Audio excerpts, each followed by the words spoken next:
Padre, del Hijo, del Espíritu Santo. Amén. Queridos hermanos, continuamos nuestra explicación de la Santa Confesión. La Madre Iglesia pide que todos sus hijos se confiesen, comulguen en tiempo de Pascua. ¿Por qué? Porque es importante salir del pecado. Cristo dijo a los apóstoles y a los sacerdotes: reciben el Espíritu Santo, a quienes los pecados quedan perdonados y a quienes tienen queden retenidos. Hemos dicho que el penitente debe arrepentirse de sus pecados para recibir el perdón de los pecados. Entonces, la materia, la parte más bien de la confesión debe ser contrición, arrepentimiento, confesión, acusación de los pecados, satisfacción del penitente y absolución del sacerdote. Ahora, ¿qué es esta contrición o dolor de los pecados? Contrición o dolor de los pecados es un pesar del ánimo por el que detestamos los pecados cometidos y proponemos no hacerlos en adelante. Entonces, arrepentirse, dolerse de haberlo hecho y proponerse de no volver. ¿Qué quiere decir la palabra contrición o acto de contrición? La palabra contrición quiere decir rompimiento o despadecimiento, como cuando una piedra se rompe y se hace ahincos. Es decir, uno se arrepiente, le duele de haber hecho tal o tal cosa. ¿Por qué damos el nombre de contrición al dolor de los pecados? Damos el nombre de contrición al dolor de los pecados para significar que el corazón duro del pecador, en cierto modo, se despedaza por el dolor de haber ofendido a Dios. ¿Y en qué consiste la confesión de los pecados?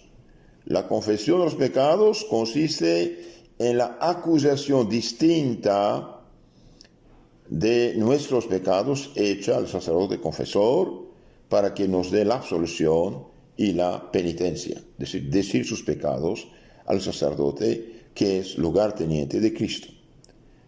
¿Por qué la confesión se llama también acusación? La confesión se llama acusación porque no ha de ser una relación cualquiera, sino una verdadera y dolorosa manifestación de los propios pecados. Yo me acuso de haber hecho tal pecado tantas veces, cada uno, cuando son gordos. ¿Y qué es la satisfacción o penitencia? Satisfacción, penitencia son aquellas oraciones u otras obras buenas que el confesor impone al penitente en expiación de sus pecados. Por ejemplo, usted va a rezar 3 Padres Nuestros, 3 Aves Marías, por ejemplo. ¿Qué es la absolución? La absolución es la sentencia que el sacerdote pronuncia en nombre y por autoridad de Cristo para perdonar los pecados del penitente. Entonces el sacerdote en nombre de Cristo da el perdón, porque Cristo lo dijo: reciben el Espíritu Santo a quienes los pecados quedan perdonados y a quienes tienen quedan retenidos. ¿Y cuál es la parte más innecesaria del sacramento de la penitencia? De la confesión. La parte más necesaria del sacramento de la penitencia es la contrición, arrepentimiento, dolerse de haber pecado, porque sin ella no podemos alcanzar el perdón de los pecados. Y con ella sola, cuando es perfecta, y si no hay sacerdote, podemos alcanzar el perdón, con tal que juntamente el deseo, o al menos implícito, de confesarnos. Por ejemplo, una persona está en un lugar donde no hay sacerdote, hizo un pecado, llora su pecado, se arrepiente de todo corazón con el deseo de confesarse, si ya recibe el perdón. Entonces es muy importante de arrepentirse. Ahora, algo muy interesante, ¿cuáles son los frutos o efectos de la penitencia, de la confesión?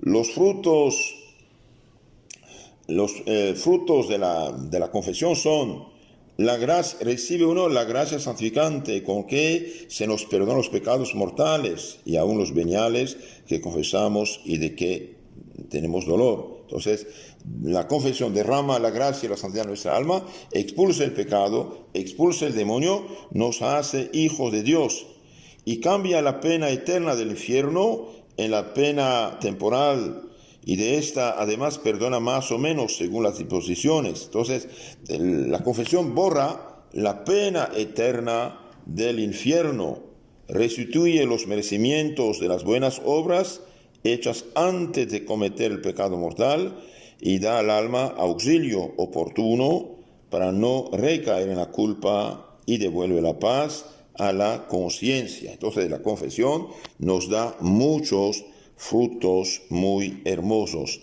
Borra el pecado, limpia el alma, expulsa el demonio, abre la puerta del cielo, cierra del infierno, nos hace hijos de Dios, nos devuelve los méritos que habíamos perdido y también nos da gracias, luces, protecciones contra el pecado futuro. Eso también muy importante. De ahí la importancia de confesarse regularmente. Queridos hermanos, hagamos una buena confesión en esta cuaresma, con confianza. Papá Dios, perdone, Jesús dio su vida por nosotros. Hagamos una buena confesión y recemos mucho a la Virgen para que nos ayude a hacerla.